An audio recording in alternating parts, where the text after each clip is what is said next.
Welcome to Loose Lips, the oral tradition, the show where two unhinged storytellers attempt human connection in this batshit crazy world. Hi, I'm Alexandra Grossi. And I'm Adrienne Marquand.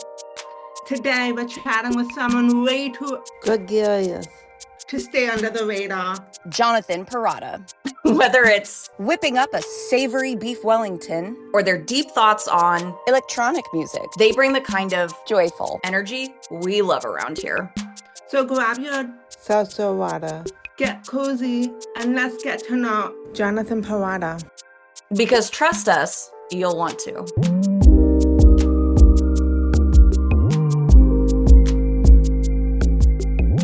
What is a happy moment you think about often?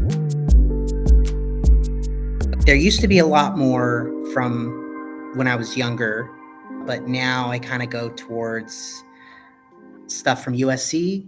Like, I have a lot of great memories with Campus Cruiser. Campus Cruiser, USC's student-operated rideshare program. And Thursday night parties and just being around my people. I go to opening day of the brewery. That was a good day. I go to the day that Ripley was born. That was a pretty good day. I go to the day that I became nationally certified as a sign language interpreter. I guess I kind of go to achievement days. You know, this past birthday of mine and the birthday before that, we were all skiing together up there as a family. And I saw Ripley just nailing it. I mean, scooching and pizza-ing and going down the hill all by herself. And I literally was moved to tears, like just, so happy and moved. My identity has shifted from being I'm a film student at USC, or I work for LegalZoom. It's like, I'm a dad to Ripley. And heck, that's how most people that I interact with know I'm Ripley's daddy. So a lot of my happy moments go to that stuff now, which I think is a good sign. That means that I was definitely meant to be a dad, because I've liked it. I've thought about it for a long time and wanted that for a long time. And it's just good to know that what I thought it was is what it is. And I'm happy with it. You definitely were meant to be a dad. I love that. I feel like while you were talking, I kept seeing like the, Inside Out, like the core memory balls and stuff. So I feel like you have a lot of those joy core memory marbles or whatever. What's a surprising fact about you? I think the fact that I'm into a very wide variety of things. I'm an outdoorsman. I like to hunt, but I also like war games inside. I think when people meet me for the first time and they find out that I'm a sign language interpreter, they're surprised by that. That's an uncommon career. You're also an amazing cook and baker. I was just thinking, when you're an outdoorsman, you like to ski, you're comfortable, hunting. But then I was like, but he also makes incredible food and baked goods, which is something that your family does together a lot. Good call out. That is something else that other people go, because most of the people that I sit around with are moms.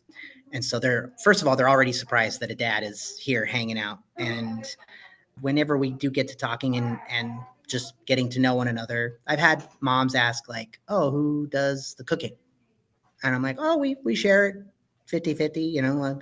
I cook during the day. My wife cooks in the evenings. She's like, oh, who, do you guys both work or not work? I'm like, yeah, we both pretty much do 50-50. Like, it's like, who does the clean? They get a lot of the who does what. Mm-hmm. And I'm like, well, we're a team. So I just happen to be the one that does the floors and vacuum. And Sarah's the one that does the mirrors and the laundry. Like, we gravitate towards specific tasks, but overall we do our best to dole it out evenly. Can't wait till Ripley gets old enough to push that lawnmower though. That's why I got her pumping the iron with me so she can get stronger. Yeah, fuck them gender roles.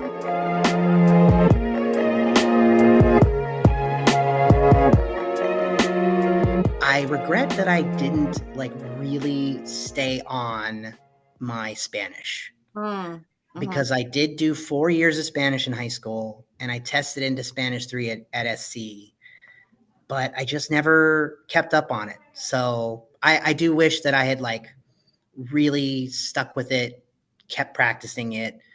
I could probably get there eventually because that's a whole other pay tier if you do that, if you do trilingual interpreting. But you have to have sort of a mastery of Spanish and then Spanish Sign Language, right? So you almost have to learn two. I mean, is that accurate? Would you say, like, would you need to kind of master spoken Spanish before you can master Spanish Sign Language, or the idea would be to listen to someone speaking Spanish and to be able to sign in American Sign Language. So the interesting thing about sign language is it's assigned to the country of origin. oh, okay. So there's American Sign Language, Mexican Sign Language, British Sign Language, French Sign Language. So it's assigned to the country of origin. Guatemalan Sign Language? If they have it, I actually don't know if it's enough of a cultural recognition to have Guatemalan Sign Language. But if they do, then yes, it would be called Guatemalan Sign Language. Some of the smaller countries, kind of like English, have just taken American Sign Language as their own with their kind of localisms. Oh. But yeah, if there were to develop their own, it would be Guatemalan Sign Language. And just to be clear, just because this is a topic that is often talked about in the deaf world, is not a one-to-one. Every language is its own language, so it doesn't matter what country of origin it's from because it's its own spoken, its own, not spoken, it is its own, it has its own grammatical structure, it has its own, so it's not like you're signing one-to-one. Yes, it's not a one-to-one correlation. Obviously, each thing's like for the countries that have a alphabet like A, B, C, D, there are, yes, this sign is A. In British Sign Language, this is A. I don't know what it is. It's something else. So there are some things that have a sign in each language, and depending on the importance of that thing, that they may have more and more ways to express that. Kind of like how the Inuits have more words for snow than other languages. What is the strangest thing on your bucket list? I'm kind of excited. I'm actually doing a bucket list thing this weekend. There is a war game that simulates the Colombian drug lords fighting in 1991 Colombia between the government, the communists, the far right AUC, and the drug lords, the cartels. That is a game that I love and play, and it's super crunchy and really, really rooted in history. Like the cards are real historical events. What am I doing? The company that makes that game, GMT, they are world famous. They've been making war games for 30 years, and they're based in Hanford, California. And twice a year, they have a weekend at the warehouse where they open up their warehouse and they have the game designers, they have the games themselves, the owners of the company, the people that design the games, famous people in the board gaming world. And you can come and they can teach you how to play the games, and you can go play games with other war game people. So Brandon Fish and I are going to Weekend at the Warehouse at GMT this weekend. I love this for you. And we're going to play crunchy, dry war games for 2 days. And then we're going to come down and have a giant steak at Jocko's. Do you have any funny memories as the child of a deafblind parent? So when you have a deaf parent, one of the kind of cultural impacts are parents talking about they're hearing children thinking that they're better than them. So it's kind of a cultural like sentiment that if deaf parents don't keep their kids in check, they're going to think that the deaf parents are nothing, and nothing is this, right? Mhm. It's like, you think I'm nothing, right? That's like a cultural statement that has been uttered to hearing people since the beginning, and for good reason. Like anybody that has ever tried to oppress a marginalized group of people, totally understandable. But us hearing kids, us codas. Acronym for Children of Deaf Adult. CODAs are individuals who have at least one deaf parent and typically grow up immersed in deaf culture and sign language, as well as the hearing world. We get that a lot. Like, you think I'm nothing. And it's more of like a, don't do that, not an actual accusation. This is also the letter F, as in Frank. Could be 9, but if you keep it sealed like that, it's F. Okay. And so when you're young and you don't know all the vocabulary, but you're starting to learn your words, I remember looking back, my mom, she was like, again, it was me being a kid and ignoring her and being a kid. And she was like, you think I didn't get it 100% yet. And I thought she was saying, you think I'm deaf furniture. You think I'm deaf furniture. And I was like, what? Huh?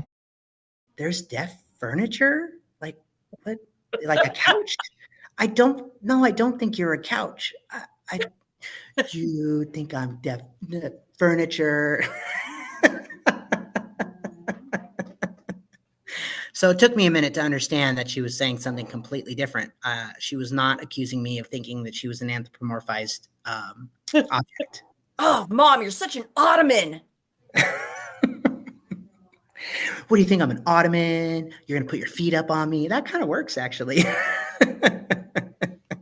And then if you're like on good terms, you're like, oh, Mom, you're such a love seat. Yeah, there you go. That's funny. Or she's being really funny, like, oh, Mom, you're such an entertainment center. Can you tell us your Spielberg story?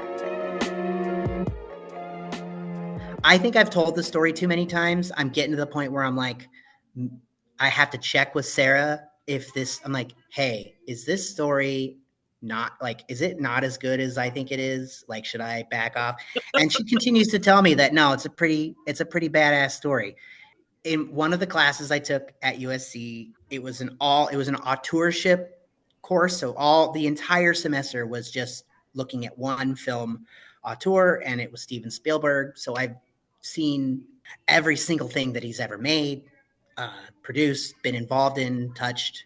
And at the end of the semester, they invite him in, and we get to ask him questions. And everyone is irritating the bejesus out of me, because they're like, thank you for coming, Mr. Spielberg. Why do you put water in all of your films? Because every single class, our professor said he likes water, and he uses it to like signify the cleansing away of sin, and like all kinds of stuff. Like, what are you doing? We've already talked about all this. So I'm sitting there thinking, like, what can I ask that's outside of the box? And I'm like, you know what? What I realized, I actually don't really want to know much more about Spielberg. But what I really want to know is what his experience working with Stanley Kubrick was on AI. And so I asked him, it's like, thanks for coming. What was it like working with Stanley Kubrick, and how did his death affect the film, or did it at all? And Steven Spielberg spoke for 30 minutes straight, just half an hour of talking about how he met Stanley Kubrick. Like, the stage manager was bringing Steven Spielberg onto the set. It was dark, it was night. And he's like, okay, so this is going to be the tower where all the snakes come out. And he's talking about building the set for Temple of Doom. But the set that was there at the time was the Overlook Hotel, Stanley Kubrick's Overlook Hotel, which was shooting at the time. And so the stage manager is showing, he's like, okay, yeah, this is just a big room here, and in the corner, like a fucking creepo is Stanley Kubrick looking through a viewfinder in the dark at his own set. And the stage manager's like, "Oh, Mr. Kubrick, I'm so sorry. We didn't realize you were here. Well, we're just showing." And Kubrick already knew who Spielberg was. He like instantly was like, "How long did it take you to shoot Duel?" And Spielberg was like, 7 days. And Kubrick's like, "I don't believe you. You have to come to my house, have dinner, and show me how you did that." And that was how they started a relationship. And then, years later, Kubrick approached Spielberg about making AI. And Spielberg said that Kubrick was so controlling that he had his fax machine on 24/7 and all night. It would be notes that Kubrick was sending him on changes, on shots. Like on the dailies? Like he was watching On the dailies and sending notes? From even before shooting began. He was sending him notes about the storyboarding, about the script, as shooting was going. Yeah, it was crazy. And Spielberg was like, "Look, Stanley, this is your film. This is your baby. Why don't you do this?" And the whole reason that Kubrick went to Spielberg was because Spielberg worked well with kids. That was known in the industry, that he was a great director of children. And Kubrick himself said that he had a hard time with Danny's character, with that. I mean, it was a great actor, but he was like, I think you'll do better. Spielberg convinced him to take it back. And he did. And then he's like, "Okay, fine, peace out. I'm going to make this film myself." Kubrick made most of the film and then passed away. In the milieu of figuring out what to do, it came back to Spielberg. And Spielberg said that that Kubrick had not shot that last scene where the aliens come. And at the time, people panned Spielberg of like, "Oh, you're just doing that thing where you put multiple endings in to make everything close off. And this is not a Kubrick film."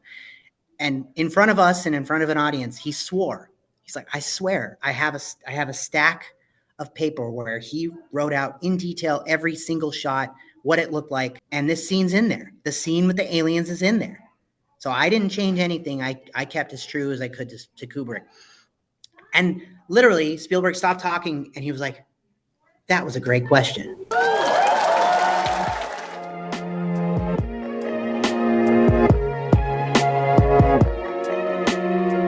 Thank you so much for agreeing to do this. I knew you'd be a great person and you would have interesting stories and you'd be fun to talk to. You're very welcome. Thanks a lot. For more fun content and to catch sneak peeks of future episodes, follow us on Instagram at lioness_inc_productions.